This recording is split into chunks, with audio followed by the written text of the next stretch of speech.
अंतिम तीर्थेश वर्धमान स्वामी के शासन में हमसे विराजते और उनकी यह पावन पीयूष देशना हम सभी के लिए परम उपकारी है।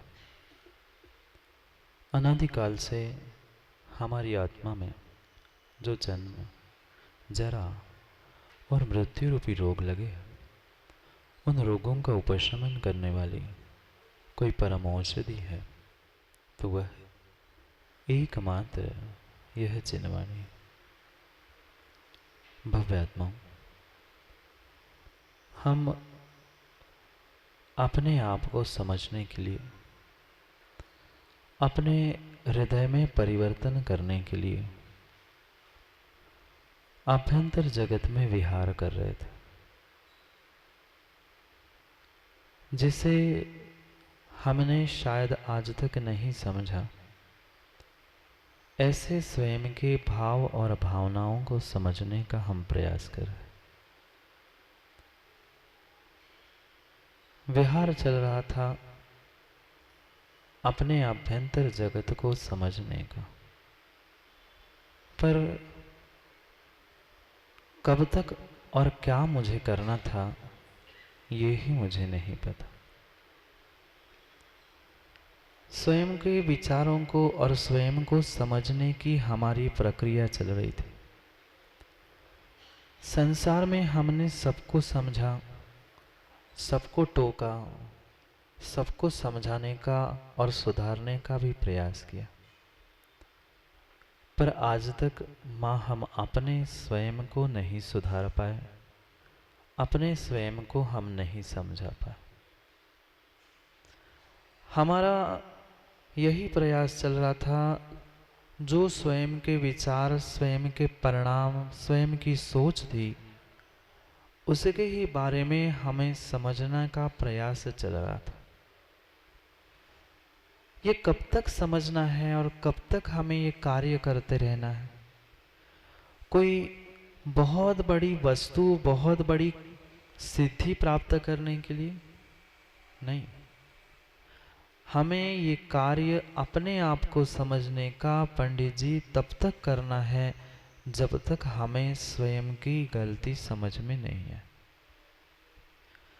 दूसरों की प्रत्येक गलती हम खोजते हैं, पहचानते हैं, पर स्वयं की गलती को हमने आज तक स्वीकार किया ही नहीं। और जब तक वह गलती समझ में नहीं आएगी तब तक गलती सुधारने का मौका भी हमें मिलने वाला नहीं। आज तक जो कुछ भी हमने किया उसका हमें स्वयं को ही बोध नहीं था, ज्ञान नहीं था, हमने क्या और किसके लिए कितना सारा किया।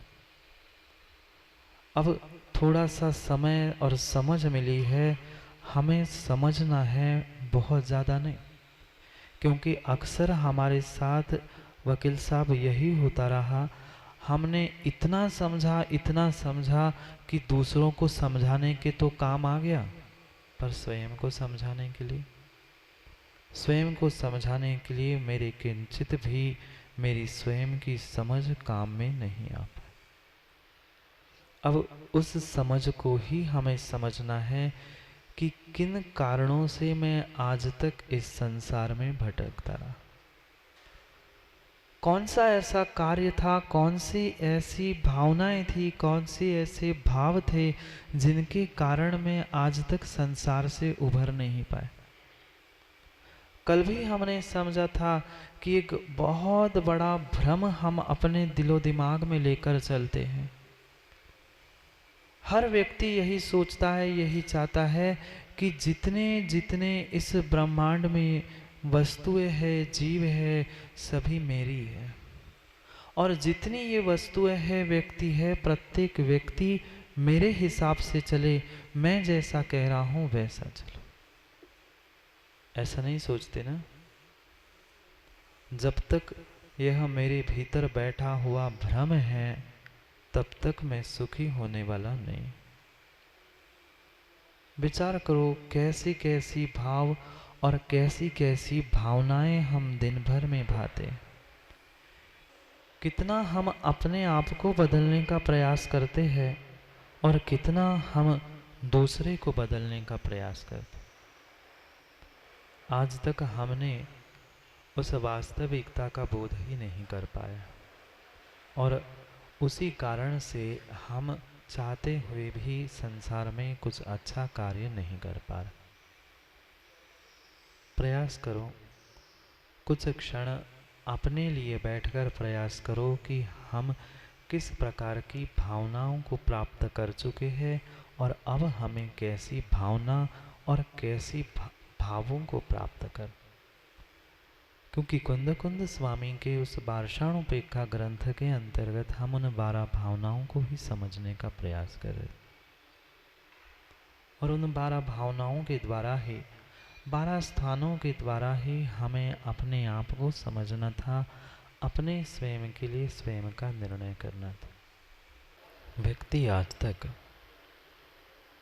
अपने स्वयं की भावनाओं को नहीं समझ पाए।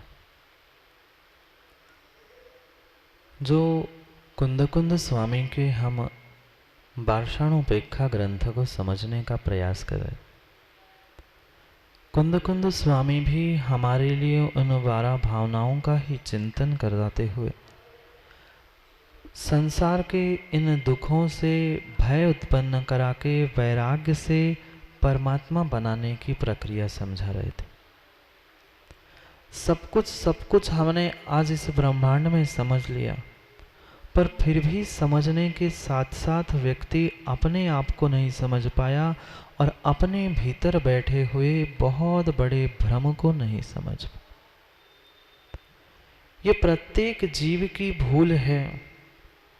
ये चाहता है कि मेरे संपर्क में या मेरे पास जितनी वस्तुएं हैं, जितनी व्यक्ति है, वे सब कुछ मेरे हिसाब से ही चले। पर ब्रह्मांड में निहाल चंद जी ऐसा हुआ, किसी के मन से, किसी के इच्छा के अनुसार कोई चल पाया नहीं। जो वस्तु मुझे प्राप्त हुई है, जिस व्यक्ति के साथ मेरा संपर्क हुआ है, वह व्यक्ति, वह वस्तु नष्ट होने वाली है, यह भी व्यक्ति भूल जाता है। क्यों? इस भ्रम में व्यक्ति बैठा है कि मैं इसकी रक्षा कर लूंगा, मैं इसको संभाल के रख लूंगा।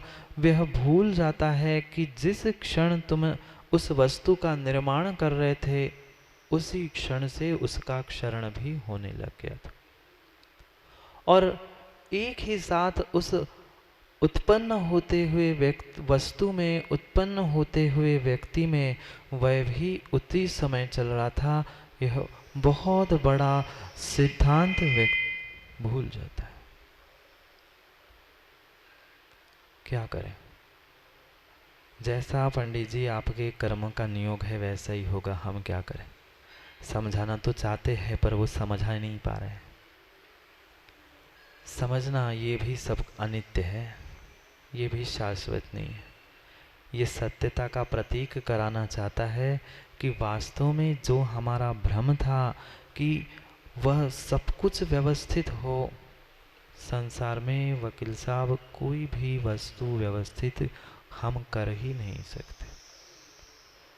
जैसे जैसे चाहे वह मकान हो, दुकान हो, कोई भी वस्तु हो, वह बनती है और जिस समय बन रही थी उसी समय पर वह मिटती भी है। यह भी परम सत्य।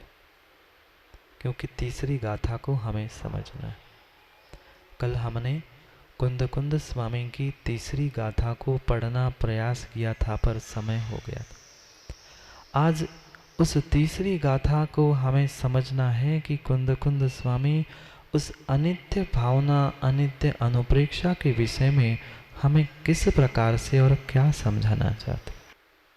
एक माँ सोचती है कि मैंने तो अभी बेटे को जन्म दिया और मात्र बेटे को जन्म दिया है, अभी तो बेटे का जन्म ही तो हुआ है।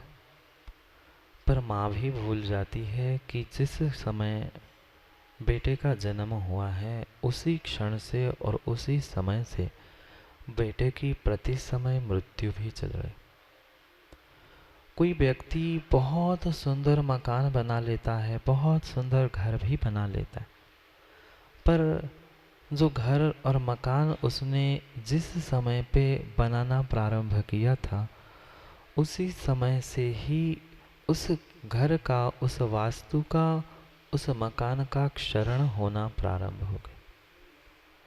ऐसे कितने सारे भ्रम व्यक्ति भीतर पाल के रखता है। एक माँ भी यही सोचती है, अभी तो मैंने मात्र बेटे को जन्म ही तो दिया है, बेटा बड़ा होगा, युवा होगा, कुछ और बड़ा होने पर पैसे कमाएगा, मुझे कमा कर खिलाएगा, मेरा ध्यान रखेगा। क्या ऐसा विचार नहीं आता माँ? हर माँ सोचती है, अभी तो मैंने बेटे को जन्म दिया है, पर उस बेटे को जन्म देने के बाद अभी तो बहुत सारा समय बचा है, जब बड़ा होगा मेरा ध्यान रखेगा, मैं ऐसा करूँगा, वो वैसा। कितनी सारी बातें और कितने सारे हम भीतर ही भीतर स्वप्न और गणित बना के बैठ जाते हैं कि ऐसा हुआ तो मैं ऐसा करूँगा। पर जितना जितना सोचते हैं, क्या उतना उतना निहाल चंद जी होता है? नहीं होता। बेटों के बारे में भी सोचा नहीं सोचा था? वृद्धावस्था में यही बेटे मेरे लिए सब कुछ करेंगे, सहयोग प्रदान करेंगे, पर कितने बेटे काम में आते हैं? क्योंकि अनित्यता को ही हमें समझना है, किस प्रकार की अनित्यता मेरे पास है। इस ब्रह्मांड में ऐसी शायद ही कोई वस्तु शेष हो कि जिसका उत्पन्न होने के साथ नष्ट होना संभव नहीं है।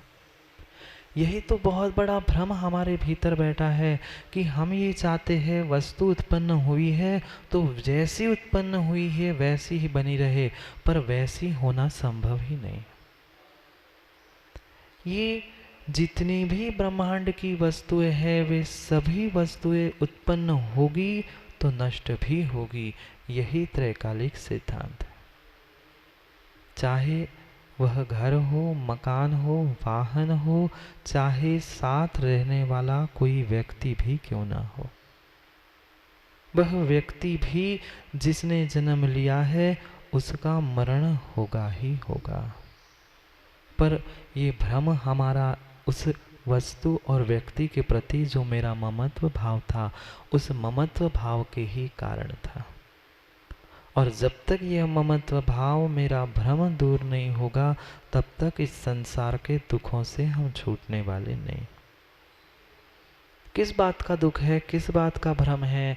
जितनी जितनी ये क्षणभंगुर वस्तुएं हैं, जितनी जितनी अनित्य वस्तुएं हैं, उन प्रत्येक अनित्य वस्तु को हम नित्य बनाने का प्रयास करते हैं, संभालने का प्रयास करते हैं, रक्षा करने का प्रयास करते हैं। इस कारण से दुख है। जैसे एक बालक होता है, वह बचपन में भी आपने भी कई बार उस गुब्बारे से खेला होगा। वह बालक भी गुब्बारे के साथ खेलता है और गुब्बारे के साथ खेलते खेलते वह थोड़ा सा धक्का लगने पर कभी गुब्बारा फूट भी जाता है। देखना वह बालक की, उस बच्चे की परिणति कैसी होती है। गुब्बारा खेल रहा था तो भी उसे आनंद आ रहा था, मज़ा लूट रहा था, और फूटने पर एक क्षण के लिए ज़रूर रोता है, उदास होता है, पर जैसे ही फूटती है धम की आवाज़ आती है, तालियां भी बजाने लगता है। समझना, वो बालक उस गुब्बारे को खेलता है तब भी हंसता है, फूटता है तो भी हंसता है, पर हमारे गुब्बारे फूटते हैं तब। हाँ, हमारे पास भी वकील साहब गुब्बारे हैं, हमारे गुब्बारे अलग प्रकार के हैं, उन बच्चों के गुब्बारे अलग प्रकार के। उनके तो मात्र खिलौने जैसे गुब्बारे हैं। हमारे पास जितनी जितनी वस्तुएं हैं, वे क्या गुब्बारों से कम हैं?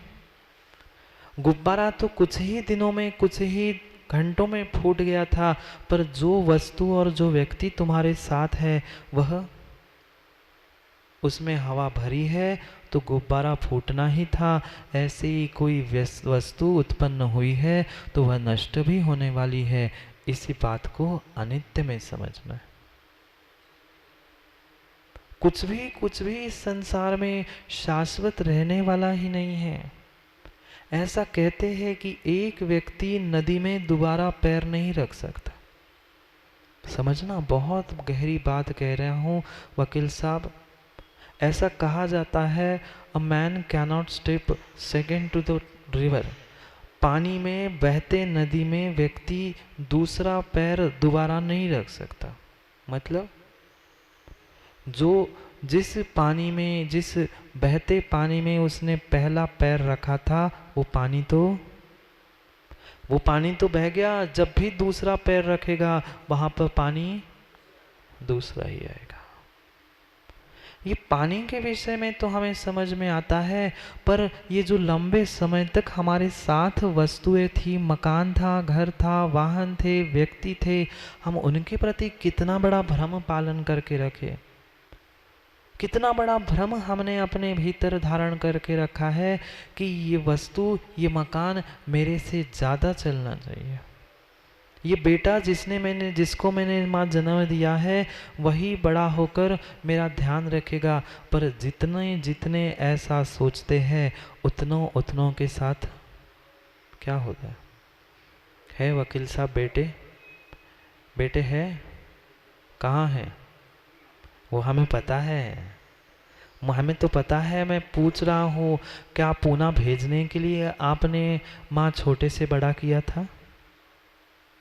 क्या अलग मकान बना के अपना अपना वो संसार बसाए, हम अकेले ही बूढ़े तड़पते रहे, इसलिए हमने छोटे से बड़ा किया था? नहीं किया था। सपना तो माँ ने यही देखा था, अभी तो बच्चा है, बड़ा होगा, मेरा ध्यान रखेगा, मेरी सेवा करेगा, मेरे लिए सब कुछ करेगा। पर कितना कर रहा है? नहीं कर रहा। ऐसे ही मात्र व्यक्ति के विषय में नहीं, वस्तु के विषय में भी हमारा बहुत बहुत सारा भ्रम अपने भीतर बैठा है कि मैंने इतना बड़ा मकान, मैंने इतना सारा कार्य किया है, मेरे साथ ही रहना चाहिए। मत हंकारो कि मैंने कुछ किया है। जो कहने वाला है, कल भी हमने समझा था, कहने वाला ही नहीं बच रहा है, तो जिसके विषय में कह रहे हो वो कहाँ से बचेगा? कहने वाला बचेगा कि मेरा बेटा है, मैंने मकान बनाया है, मैंने ऐसा किया है, ये किंचित भी साथ रहने वाला नहीं है। क्या करे? ऐसे एक पिताजी थे और एक छोटा सा बच्चा था। बालक खेल रहा था गुब्बारे के साथ, और खेलते खेलते जैसे गुब्बारा फूटना ही था, कुछ ही मिनटों में गुब्बारा फूट गया। जैसे वह गुब्बारा फूट गया, बालक रोने लग गया, बच्चा रोने लग गया, और बेटे को रोते हुए देखकर पिताजी उसके पास गए और उसको समझाने लगे, बेटा क्यों रो रहा है? तो क्यों रो रहा है? बेटा कहता है, पिताजी मेरा गुब्बारा फूट गया। पिताजी ने समझाने के लिए उस बेटे से कह दिया, अरे बेटा, ये तो गुब्बारा तो फूटने के लिए होता है। एक गुब्बारा फूट गया ना, मैं तेरे लिए शाम को दूसरा गुब्बारा लेके आता हूँ, तू रो क्यों रहा है? बंद कर रोना। जैसे ही पिताजी ने बेटे को समझा दिया, बेटा तो बेटा था, बच्चा था, पिता की बात मानकर समझ गया, उसने रोना धोना बंद कर दिया और पुनः दूसरे खिलौने के साथ खेलना प्रारंभ किया।